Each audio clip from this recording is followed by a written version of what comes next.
월요일 아침에 새벽에 만나는 하나님 오신 여러분들을 환영합니다. 같이 기도하겠습니다. 좋으신 하나님 감사합니다. 이 아침에 하나님 한 주를 시작하면서 예배를 드리면서 말씀으로 시작하기를 원합니다. 말씀의 능력이 우리 안에 들어오기를 원합니다. 그래서 나를 변화시키고 변화된 내 삶을 통하여 내 주변의 사람들에게도 예수님의 영향력이 끼쳐지기를 간절히 소원합니다. 하나님, 말씀을 늘 대하여도 하나도 변하지 않는 우리의 모습에서 어떨 땐 우리가 스스로 절망하기도 하지만 그럼에도 불구하고 하나님께서 우리에게 또 말씀을 주실 때는 다시 도전하고 다시 시도하고 다시 결단하라는 그 마음으로 받습니다. 오늘 주시는 말씀을 통해 우리가 하나님을 새롭게 만나고 새롭게 결단하고 승리할 수 있는 하루 한 주가 되도록 인도하여 주옵소서. 예수님의 이름으로 기도합니다. 아멘. 오늘부터는 우리 마태복음 말씀을 보려고 합니다. 마태복음 1장 1절에서 17절까지의 말씀입니다. 마태복음 1장 1절에서 17절입니다. 우리 같이 마태복음 1장 1절부터 17절까지 읽겠습니다. 아브라함과 다윗의 자손 예수 그리스도의 계보라.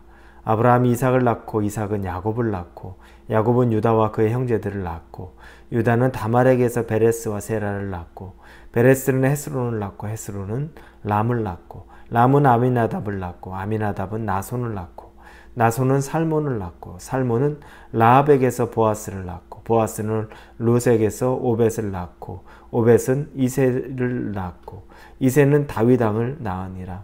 다윗은 우리아의 아내에게서 솔로몬을 낳고 솔로몬은 르호보암을 낳고 르호보암은 아비야를 낳고 아비야는 아사를 낳고 아사는 여호사밧을 낳고 여호사밧은 요람을 낳고 요람은 우시야를 낳고 우시야는 요담을 낳고 요담은 아하스를 낳고 아하스는 히스기야를 낳고 히스기야는 므낫세를 낳고 므낫세는 아몬을 낳고 아몬은 요시야를 낳고 바벨론으로 사로잡혀 갈 때 요시야는 여고냐와 그의 형제들을 낳으니라. 바벨론으로 사로잡혀 간 후에 여고냐는 스알디엘을 낳고 스알디엘은 수룹바벨을 낳고 수룹바벨은 아비웃을 낳고 아비웃은 엘리야김을 낳고 엘리야김은 아소르를 낳고 아소르는 사독을 낳고 사독은 아킴을 낳고 아킴은 엘리웃을 낳고 엘리웃은 엘르아사를 낳고 엘르아살은 mat단을 낳고 mat단은 야곱을 낳고 야곱은 마리아의 남편 요셉을 낳았으니 마리아에게서 그리스도라 칭하는 예수가 나시니라. 그런즉 모든 대수가 아브라함부터 다윗까지 14대요 다윗부터 바벨론으로 사로잡혀갈 때까지 14대요 바벨론으로 사로잡혀간 후부터 그리스도까지 14대더라. 아멘. 마태복음의 시작은 예수님의 족보로부터 시작합니다. 이 족보는 상당히 가치가 있는 거죠. 특히 고대에 있어서 이 족보에 이름이 있다, 또 이름이 없다라는 것은 아주 중요합니다. 그래서 예전에 바벨론의 후손, 포로로 잡혀갔다 다시 돌아온 이스라엘 백성들, 그런데 그들의 이름을 계수하는데 그들이 레위지파의 제사장 계열이라고 하는데 족보에 이름이 없으면 그들은 제사장의 일을 할 수가 없었습니다. 근거가 없다는 겁니다. 복음서에는 마태복음과 누가복음에 족보가 등장합니다. 누가복음 3장에도 족보가 등장하고 마태복음에 등장하죠. 그런데 이 두 족보는 좀 다릅니다. 마태복음은 아브라함으로부터 시작해서 예수 그리스도까지 나오게 되어 있습니다. 그러나 누가복음은 예수 그리스도부터 거꾸로 위로 올라가서 아브라함도 더 위로 올라가서 첫 인류가 되는 아담에게까지 이르는 족보를 말합니다. 왜냐하면 이 복음서의 이 대상이, 읽어야 되는 대상이 좀 다르기 때문입니다. 누가는 모든 이방인에게까지 복음을 전하는 것, 그래서 이 시야를 유대인들에게만 시야를 두는 것이 아니라 모든 인류의 조상인 아담에게까지 족보가 올라가게끔 기록하였고, 그러나 반면에 마태는 이 주된 마태복음의 독자를 유대인 기독교인으로 조금 한정한 것입니다. 그래서 그들에게 있어서 유대인의 아버지 아브라함으로부터 예수님까지의 내용으로 제안을 한 것입니다.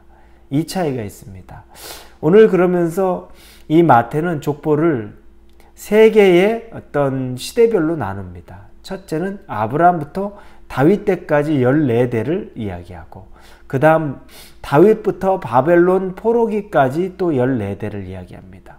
그리고 바벨론 포로 후에 돌아온 후부터 예수님까지 또 14대를 이야기합니다.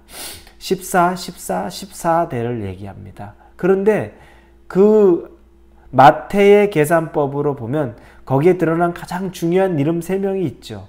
아브라함과 다윗과 예수님이라는 겁니다. 이것이 믿음의 조상으로, 그리고 믿음의 전성기를 이뤘던 분으로, 그리고 우리에게 복음을 전하는 예수까지 이르는 그 이름이 가장 중요하다는 것입니다. 그런데 이 족보에서 그 이름이 중요한 건 우리가 알겠는데 조금 독특한 이름들이 보이죠. 여러분들이 아마 아실 수 있겠지만 여자 이름 4명이 등장합니다. 이건 굉장히 독특합니다. 그 당시에 여성은 법적인 권리가 전혀 없습니다. 그래서 족보에 이름이 들어갈 이도 없던 것입니다. 그런데 이 마태의 복음서에는 4명의 여자 이름이 등장을 합니다. 다말이 등장하였고, 라합이 등장하고, 그리고 룻이 등장하고, 그리고 바세바가 등장합니다. 한 명도 아닌 4명의 여자 이름이 등장하는 것도 상당히 좀 이상스러운 모습인데, 한 면면을 살펴보면 또 더 그렇습니다. 다말은 자기 아버지, 시아버지 유다와 동침하여 자녀를 낳게 되죠. 그리고 라합은 여리고성에 있던 이방인의 창녀였습니다. 룻은 모압 족속입니다. 바세바는 다윗의 유혹을 받아서 다윗과 자기 남편을 떠나서 다윗과 동침하게 된 그 여인이 바로 바세바입니다. 어느 한 여인조차 평범한 삶을 사는 여인은 아닙니다. 그런데 왜 이 족보에 평범치 않은 이 여인이 등장한 것인가? 우리는 이 여인을부터 이 4명의 여인, 그것도 족보에까지 기록한 것을 보면서 우리가 생각하는 것은, 하나님이 우리에게 말씀하시는 것은 죄인을 통해서 하나님께서는 당신의 일을 이루신다는 것을 말씀하는 겁니다. 우리는 이 사람은 죄인이고, 이 사람은 안 되고, 이 사람으로서는 불가능하고, 이 사람은 가치 없다고 생각할 수 있지만 하나님은 그렇게 보지 않으셨습니다. 심지어 족보에 들 수 없는 여자애, 거기다가 평범치 않았던 과거가 있는 그 4명을 믿음의 조상의 반열, 족보에 넣어주신 겁니다. 하나님의 이런 관점이라면 우리 같은 죄인, 저와 여러분 같은 죄인이어도 하나님이 마음에 합하기만 한다면 언제든지 우리의 이름을 하나님의 그 믿음의 족보에 넣어줄 수 있다는 그 희망과 용기를 우리가 얻을 수 있습니다. 하나님은 사람을 제한하지 않고 출신으로나 삶의 모습으로 제한하지 않고 오직 하나님 앞에 온전히 서기를 원하는 사람이라면 들어서 사용하신다는 것, 그걸 꼭 기억하시고 힘을 얻으실 수 있기를 바랍니다. 또한 이 4 여인의 등장, 족보에 등장하는 것은 하나님은 이 땅에 오셔서 우리가 생각하던 이 모든 근원, 우리가 생각하는 기준을 다 무너뜨린다는 겁니다. 예수님이 이 땅에 오셨습니다. 하나님이 지금 족보에 남자와 여자의 기준도 무너뜨려 버렸고, 그리고 예수님이 오시면서 이제 구원이 유대인에게만 임하는 것이 아니라 이방인에게까지 구원이 확장되는 것을 선포하시게 되는 겁니다. 그리고 휘장의, 지성소의 휘장이 위로부터 아래까지 찢어짐으로 말미암아 율법에서 복음으로 넘어가는 것들에 대해서 이제 선포가 되는 겁니다. 마태복음은 그래서 이 여인의 등장을 통해 앞으로 예수님께서 오셔서 이 땅 가운데서 변화시켜 가야 될 제한이 없는, 어디까지 변화시킬 수 있을까? 한계 없는 모습을 미리 우리에게 보여주고 있다는 겁니다. 여러분, 하나님은, 우리 예수님은 당신의 변화에 제한을 두지 않습니다. 그래서 어떠한 사람이든지 족보에 올릴 수 있고, 그러면서 구원이 유대인에게 머무는 것이 아니라 이방인을 넘어서서, 그리고 율법에 갇힌 것을 넘어서서 복음으로 넘어가는 것들을 우리에게 말씀합니다. 이 마태복음의 시작은 이름의 나열만 끝난 것이 아니라 이 깊은 의미가 있다는 것을 기억하시고 여러분들에게도 이 새로운 도전이 있기를 예수님의 이름으로 축원합니다. 기도합니다. 하나님, 감사합니다. 이름만 나열된 족보 같은데 큰 의미가 있습니다.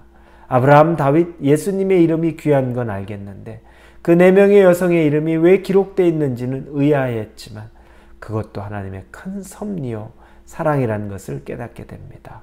우리가 이 한 주를 시작할 때 정말 마태복음을 새로 시작하면서 이 말씀 안에서 앞으로 어떻게 우리에게 펼쳐질 하나님의 능력을 경험하는 시간 되게 인도하여 주옵소서. 예수님의 이름으로 기도합니다. 아멘.